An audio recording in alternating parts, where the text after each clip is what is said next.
Ce message vous est présenté par l'Assemblée chrétienne Le Tabernacle. www.letabernacle.net.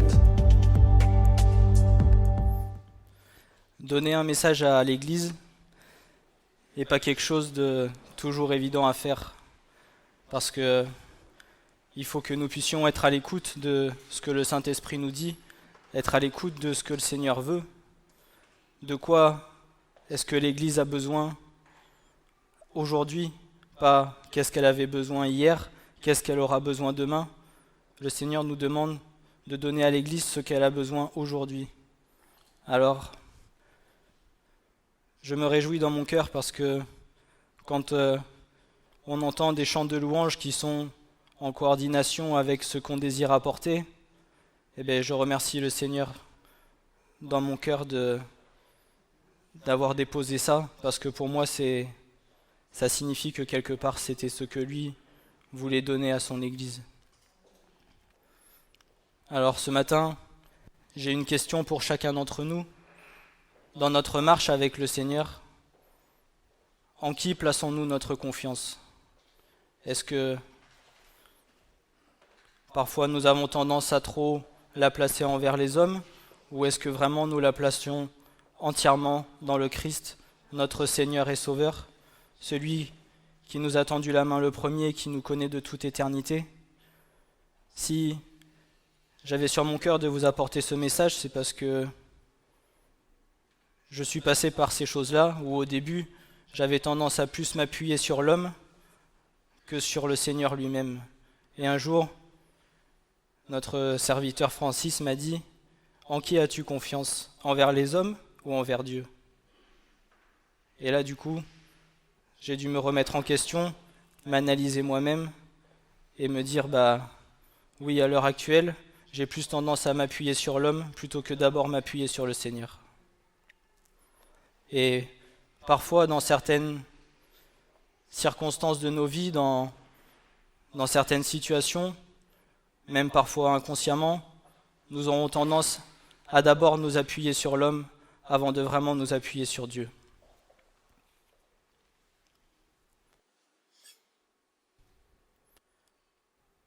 Pouvoir faire confiance et arriver à faire confiance est une chose qui, dans notre génération, devient de plus en plus difficile. Les décisions des dirigeants de ce monde, conduits et soumis aux exécutions de Satan, ont fait du peuple un peuple entièrement divisé et individualiste, afin de faire de chaque homme ou femme une proie facile à attraper, afin qu'un plus grand nombre périsse. Quand vous regardez le monde d'aujourd'hui, vous verrez que beaucoup sont individualistes et centrés sur eux-mêmes, que beaucoup penseront d'abord à leur propre intérêt avant de penser à celui de son prochain. De plus, la séduction par le moyen de la réussite financière et en parallèle professionnelle poussera certains à vouloir atteindre ce but afin de vouloir devenir quelqu'un et être reconnu des autres. Ce but pourra s'atteindre par diverses formes, celle de sa propre intelligence et de ses propres forces, et bien encore en écrasant son prochain, en ne pensant qu'à son propre bien, afin d'atteindre le but sans aucun scrupule ni remords. Dans notre société actuelle, pour réussir, si je parle du monde, c'est d'avoir de l'argent, de gagner, de bien réussir financièrement, et seulement bien souvent pour réussir financièrement, il faut être haut placé dans les entreprises. Et si vous remarquez, certaines personnes n'auront aucun scrupule à venir écraser son collègue, son prochain, pour s'en servir comme marchepied, afin de pouvoir prendre la place et de pouvoir avoir la gloire de ce monde. Vous remarquerez que, moi je le vois au sein de mon entreprise, il y en a beaucoup qui vont vouloir venir lécher les bottes du patron, comme on dit, de façon à vouloir lui montrer qu'on est intéressé, qu'on veut tout donner pour son entreprise, de façon à ce que lui puisse nous placer à un certain endroit, de manière à pouvoir avoir une place haut placée, même si peut-être on risque de faire virer un collègue ou quoi, mais ça peu importe, aujourd'hui les gens ils n'ont aucun scrupule à faire ce genre de choses.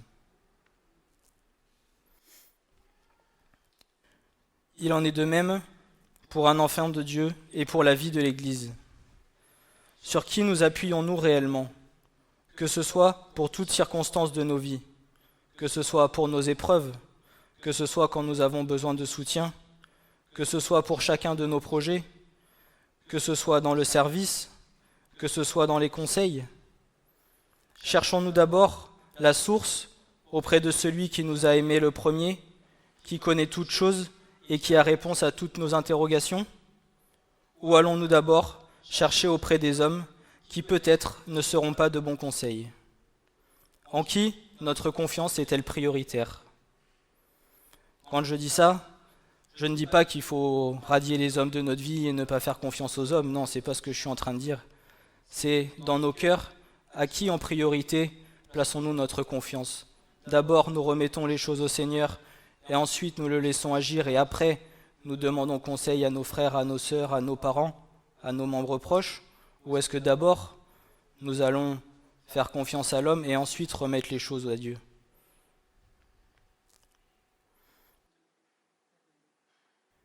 Jérémie 17, verset 5 nous dit « Ainsi, dit l'Éternel, maudit l'homme qui se confie en l'homme et qui fait de la chair son bras et dont le cœur se retire de l'Éternel. Et il sera comme un dénué dans le désert et il ne verra pas quand le bien arrivera, mais il demeurera dans des lieux secs, au désert, dans un pays de sel et inhabité. »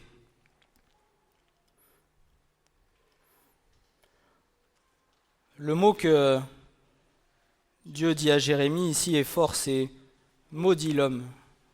C'est pas « malheureux l'homme », c'est pas « pauvre homme », c'est « maudit l'homme ». C'est une parole forte de la part de Dieu. Alors il y a différentes formes de confiance. La première, c'est notre propre confiance en nous-mêmes. Parfois, vous avez des personnes qui ont énormément d'assurance, qui vont être sûres d'eux-mêmes. Et parfois, elles peuvent se tromper elles-mêmes. Nous sommes nombreux à pouvoir penser que nous pouvons réaliser toutes choses par nos propres moyens, par nos propres forces.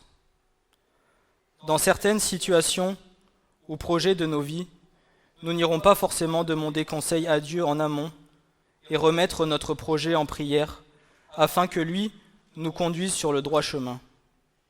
Nous aurons une telle assurance en nous-mêmes et des décisions que nous prendrons en parallèle,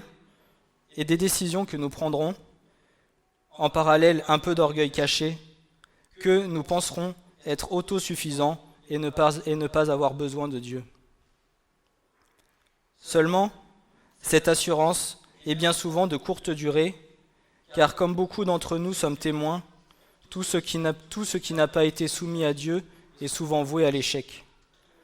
Je pense qu'on en a un peu tous fait l'expérience ici. Tous les projets, toutes les choses que nous avons fait, où en amont nous n'avons pas remis en prière devant Dieu, où nous ne lui avons pas demandé ses conseils et ce que lui voulait pour nous, a été plus tard un échec pour notre vie. Et moi le premier, j'en ai été témoin et je l'ai payé cher et pendant longtemps.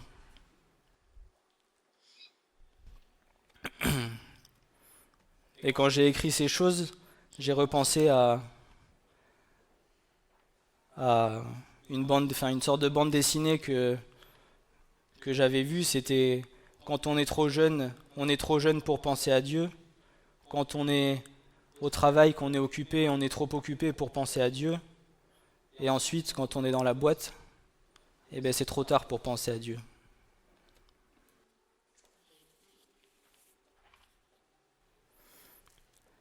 Certaines de ces décisions nous amèneront dans des épreuves afin que nous puissions en tirer les bonnes leçons que le Seigneur nous aura données et ne pas refaire l'erreur une seconde fois.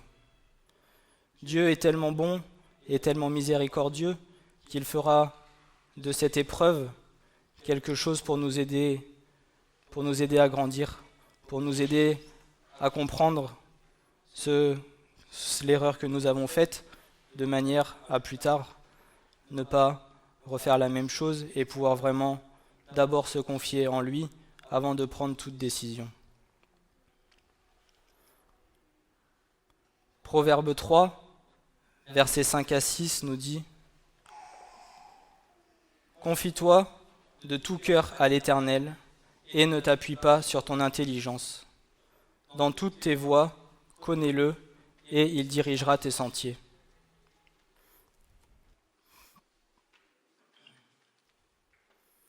La différence que nous avons et que le Seigneur a, c'est que lui, il connaît l'aboutissement de chaque décision que nous allons prendre.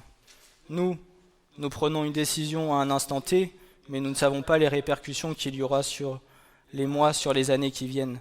Lui, le Seigneur, il connaît toutes choses. Il sait que si nous prenons telle ou telle décision, alors voilà les répercussions qu'il y aura.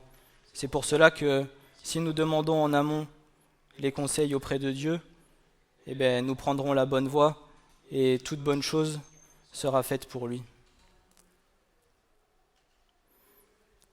Ensuite, comme chaque enfant de Dieu, nous avons tous des épreuves dans notre vie. Nous sommes tous éprouvés de façon à ce que le Seigneur puisse nous façonner et nous aider à grandir. Et dans ces épreuves, en qui plaçons-nous premièrement notre confiance ? L'épreuve fait partie à part entière de la vie d'un enfant de Dieu. C'est souvent comme un long tunnel dont il est difficile d'en voir le bout.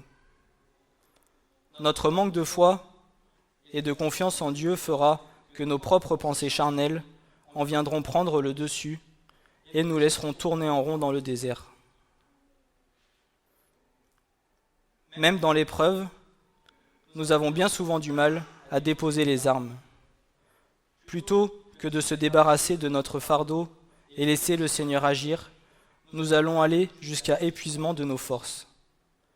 Nous aurons souvent tendance à chercher secours et réconfort auprès de nos proches ou de nos amis, avant d'avoir premièrement demandé l'aide au Seigneur, qui pourtant a toutes les solutions.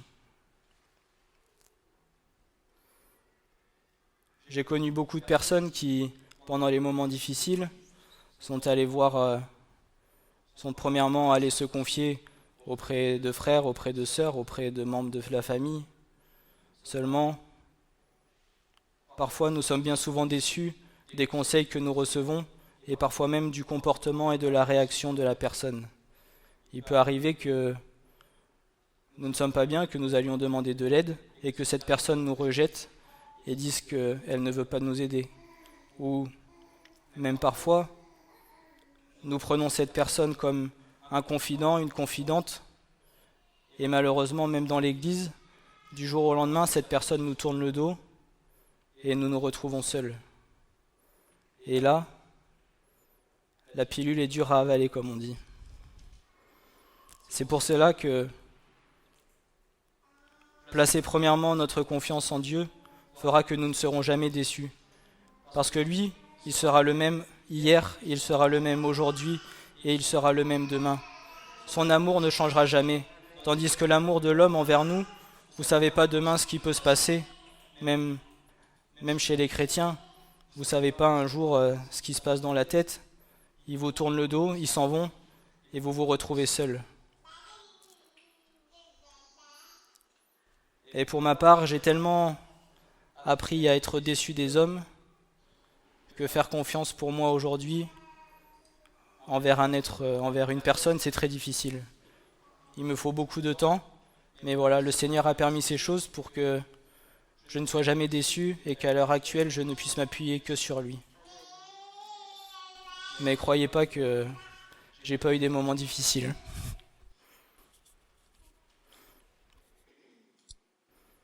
En faisant confiance, premièrement à l'homme, et en allant chercher les réponses à nos problèmes auprès de lui, nous finissons bien souvent encore plus perdus qu'avant, et parfois déçus de voir à quel point la personne à qui nous allons partager nos épreuves n'y attachera pas forcément grande importance. Ensuite, la confiance pour notre croissance spirituelle. La nourriture dont nous avons besoin pour grandir et mûrir spirituellement n'est autre que la parole de Dieu. Cette parole, c'est à nous de nous en saisir et de faire d'elle nos délices. Dans ces temps que nous vivons, beaucoup de chrétiens dans les églises sont plus attachés aux hommes, aux pasteurs, aux prêtres, plutôt qu'au Seigneur lui-même. Ils viendront d'abord chercher une satisfaction dans l'homme avant de chercher la satisfaction dans les choses de l'esprit et de la vérité. Ils viendront chercher une bonne louange, une parole annoncée qui ne les reprend pas, une bonne ambiance entre les frères et sœurs, sans forcément faire de la parole de Dieu leur priorité afin de pouvoir grandir spirituellement dans le Seigneur. Certains enfants de Dieu feront même de leur pasteur ou serviteur de Dieu leur priorité. Autrement dit, ils seront plus attachés à l'homme qui sert plutôt qu'au Seigneur lui-même. Cela peut être dangereux, car tout homme est faillible et imparfait. En cas de chute du serviteur, c'est toutes les brebis qui chutent également. Si tu places plus ta foi dans le serviteur de Dieu qui est derrière que dans le Seigneur lui-même, si demain le serviteur chute et que tu te retrouves seul, comment tu fais? Tu es perdu? Tu ne sais pas où tu dois aller? Les brebis, demain, si elles n'ont plus de berger, qu'est-ce qu'elles font? Personne ne les nourrit. Notre berger, c'est le Seigneur. C'est lui qui nous donne la nourriture dont nous avons besoin. Et c'est auprès de lui que, premièrement, nous devons nous nourrir et rechercher la nourriture spirituelle. De plus, l'homme n'a pas reçu toute la connaissance, car il connaît en partie. Seul Christ a toute la connaissance, car il est parole incarnée lui-même. S'attacher plus au serviteur qu'au Seigneur, c'est mettre notre foi en péril, car elle sera fondée premièrement sur la parole de l'homme, et notre cœur sera plus attaché à lui plutôt qu'à Dieu. Ceux dont la confiance repose sur eux-mêmes et sur des ressources humaines seront déçus. Ils connaîtront la pauvreté spirituelle et finalement subiront de lourdes pertes.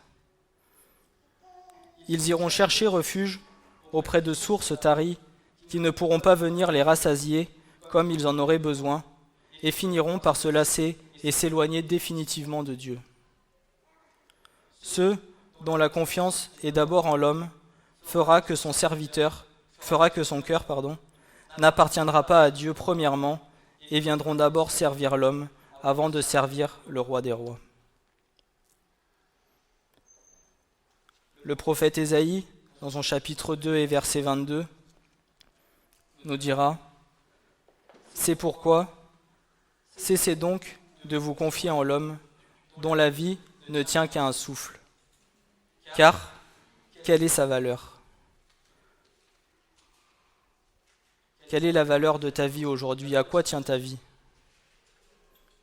La vie de l'homme ne tient qu'à un souffle. C'est Dieu, lors de sa création, qui a soufflé et qui nous a donné le souffle de vie. Demain, si l'homme s'en va, si Dieu reprend sa vie, il ne reste rien. Tandis que le Seigneur, lui, il a vaincu la mort. Il est ressuscité. Il est vivant. Et lui pourra continuer encore à t'enseigner, à te donner la nourriture dont tu as besoin. La vie d'un homme ne tient pas à grand-chose, puisque c'est Dieu qui nous renouvelle le souffle de vie chaque matin. C'est lui qui est le maître de nos vies. Aujourd'hui, nous pouvons être là, mais peut-être pas demain. La vie d'un homme sur la terre n'est que passagère et temporaire, alors que Christ, lui, est éternel. L'homme, de nos jours, est égocentrique et a du mal à voir ce qui se passe autour de lui. Il verra d'abord ses propres besoins avant de voir ceux de son prochain. C'est lui d'abord et les autres après. Malheureusement, il en est aussi dans l'Église du Seigneur. L'homme qui n'aura pas reçu l'amour de Christ dans sa vie ne sera pas capable de le transmettre à son prochain et sera centré sur lui-même. Si tu n'as pas reçu l'amour de Dieu, comment veux-tu voir que ton frère ou ta sœur est dans le besoin, qu'il a besoin de secours, qu'il a besoin de prière ?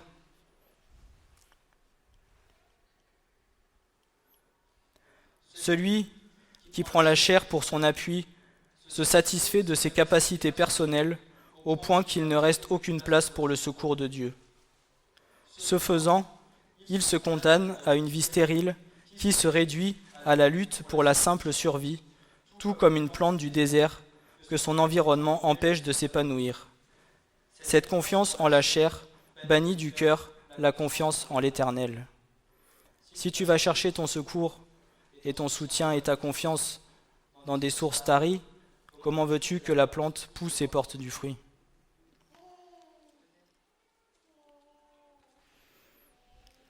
Maintenant, la confiance dans le Seigneur qui est tout autre. Jérémie, chapitre 17, versets 7 et 8. Bénis l'homme qui se confie en l'Éternel et de qui l'Éternel est la confiance. Il sera comme un arbre planté près des eaux et il étendra ses racines vers le courant. Et il ne s'apercevra pas quand la chaleur viendra, et sa feuille sera toujours verte, et dans l'année de la sécheresse, il ne craindra pas, et il ne cessera de porter du fruit. Amen.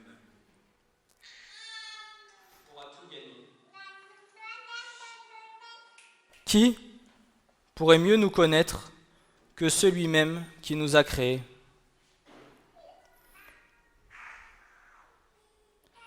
Dieu connaît tous tes défauts. Dieu connaît chacune de nos failles. Il sait là où nous sommes fragiles. L'homme, lui, il ne te connaît pas totalement. Parce que Dieu, il sonde les cœurs et les reins. Il sait vraiment jusqu'au fond de nous ce dont nous avons besoin. L'homme, il ne verra qu'en partie, il n'aura la révélation simplement de ce que tu lui auras donné, ou bien après, selon le discernement que Dieu nous donne, peut-être nous pouvons discerner ce qui se passe en la personne, mais jamais autant que ce que Dieu pourra voir.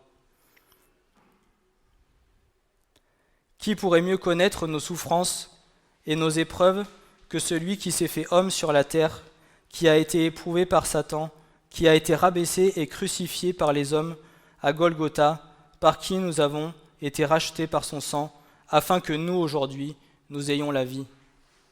Nous sommes passés, Christ est passé par les souffrances par lesquelles nous pouvons passer, voire même pire. Alors qui d'autre qui est passé par certaines de ces souffrances pourra être de bons conseils ? Qui d'autre que lui ? L'amour de Christ, lui, ne change pas. À n'importe quel moment de nos vies, nous savons que nous pouvons compter sur lui pour son soutien et ses bons conseils, car il nous a tout laissé. Christ nous a dit « Je vous ai laissé le conseil de Dieu ». Tout le conseil est dans la parole. À nous de nous en saisir, de nous en enrichir, afin de trouver dans sa parole tout le réconfort et toute la confiance en lui dont nous avons besoin. Christ est le bon berger, celui qui prend soin de chacune de ses brebis. Contrairement à l'homme,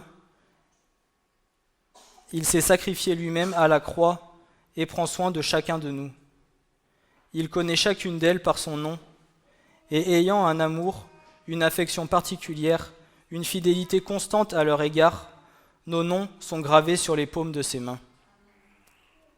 Il ne nous oublie jamais, car ses yeux veillent constamment sur nous, afin de s'assurer que toute chose concourt à notre bien. La parole de Dieu nous dit que toute chose concourt au bien de ceux qui aiment Dieu. Alors, à nous de placer premièrement notre confiance en lui, et lui fera ce qui est bon pour nous. Matthieu, nous dit dans son chapitre 11, versets 28 à 30, « Venez à moi, vous tous qui vous fatiguez et qui êtes chargés, et moi, je vous donnerai du repos. Prenez mon joug sur vous et apprenez de moi, car je suis débonnaire et humble de cœur. Et vous trouverez le repos de vos âmes, car mon joug est aisé et mon fardeau est léger. »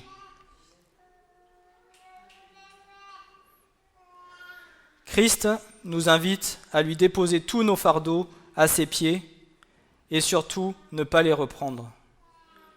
Parfois, nous allons prier, nous allons demander secours auprès du Seigneur, nous allons lui dire « Voilà, Seigneur, je te remets tous mes fardeaux à tes pieds, je te les dépose, je suis épuisé. » Et une demi-heure après, ça revient dans les pensées et ça tourne et ça tourne. Alors qu'avons-nous fait ? Est-ce qu'en partant, une fois que nous avions fini, nous avons repris notre sac et nous sommes repartis le dos courbé ? Ou est-ce que vraiment nous avons tout déposé et nous repartons libérés du poids que nous avions sur le cœur ? En lui remettant toutes choses et en lui faisant confiance entièrement, nous serons libérés de nos fardeaux insurmontables et il nous donnera le repos, la paix et son Saint-Esprit pour nous aider à surmonter toutes les épreuves de nos vies. Peu importe les circonstances, nous savons que nous pouvons nous appuyer et trouver ressource auprès de lui, car il est la source de la vie. Il saura nous donner les bons conseils pour toutes choses et surtout nous aider à grandir spirituellement, car son but est que nous devenions des maîtres dans la foi. Seul Christ est capable de nous rassasier, car c'est lui qui sait réellement de quoi nous avons besoin. Christ est notre rocher. C'est sur lui que nous devons être appuyés. C'est sur lui que nous devons être enracinés, que nous devons puiser toutes nos forces, toute notre énergie.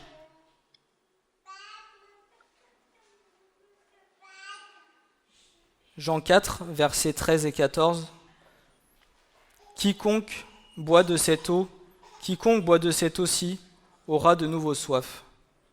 Mais celui qui boira de l'eau que je lui donnerai moi, n'aura plus soif à jamais. Mais l'eau que je lui donnerai sera en lui une fontaine d'eau jaillissante en vie éternelle. » L'eau que le Christ nous donne, c'est la vie spirituelle. Afin de profiter d'elle pleinement et devenir un arbre dont les racines puiseront leur source dans les courants de cette eau, n'aura jamais soif et son feuillage sera toujours vert et ne craindra en aucun cas la sécheresse et pourra porter du fruit pour la gloire de Dieu. Personne ne peut continuer à boire de l'eau vive s'il est séparé de la source. Les personnes se privant de cette source sont les fontaines sans eau, d'où l'importance de se confier premièrement en l'Éternel avant de se confier dans les hommes. Si notre relation avec Dieu est faible, si la relation est coupée, comment voulez-vous que nous soyons nourris et que nous soyons abreuvés de la nourriture spirituelle pour nous aider à grandir et à avancer ? Si nous allons chercher de l'eau dans les citernes crevassées,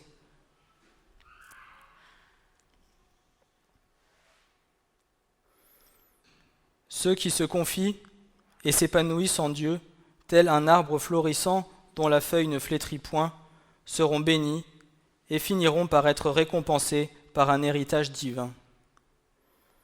Ils n'éprouveront ni peur, ni anxiété dans aucune des circonstances de la vie, car leurs racines sont profondément ancrées en Dieu. Celui qui fait de Dieu son assurance trouvera en lui tout ce dont il a besoin. Il ne cessera pas de porter du fruit de la sainteté et des bonnes œuvres.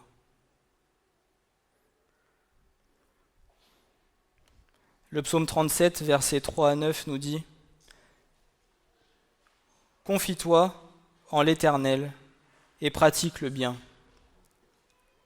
Habite le pays et repais-toi de fidélité, et fais tes délices de l'Éternel, et il te donnera les demandes de ton cœur.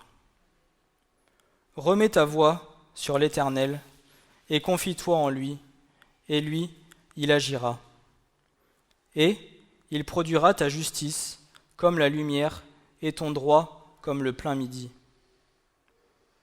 Demeure tranquille, appuyé sur l'Éternel, et attends-toi à lui. Ne t'irrite pas à cause de celui qui prospère dans son chemin, à cause de l'homme qui vient à bout de ses desseins. Laisse la colère et abandonne le courroux. Ne t'irrite pas, au moins pour faire le mal, car ceux qui font le mal seront retranchés, et ceux qui s'attendent à l'Éternel, ceux-là posséderont le pays. Ayant donc un grand souverain sacrificateur qui a traversé les cieux, Jésus, le Fils de Dieu, tenons ferme notre confession. Car nous n'avons pas un souverain sacrificateur qui ne puisse sympathiser à nos infirmités, mais nous en avons un qui a été tenté en toutes choses, comme nous, à part le péché. Approchons-nous donc avec confiance du trône de la grâce, afin que nous recevions miséricorde et que nous trouvions grâce pour avoir du secours au moment opportun. Amen.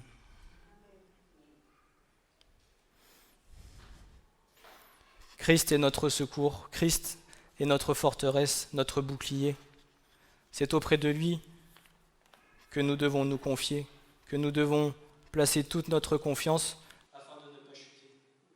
Encore plus dans ces temps qui nous attendent, c'est sur lui, sur le rocher que nous devons être puissamment appuyés jusqu'à la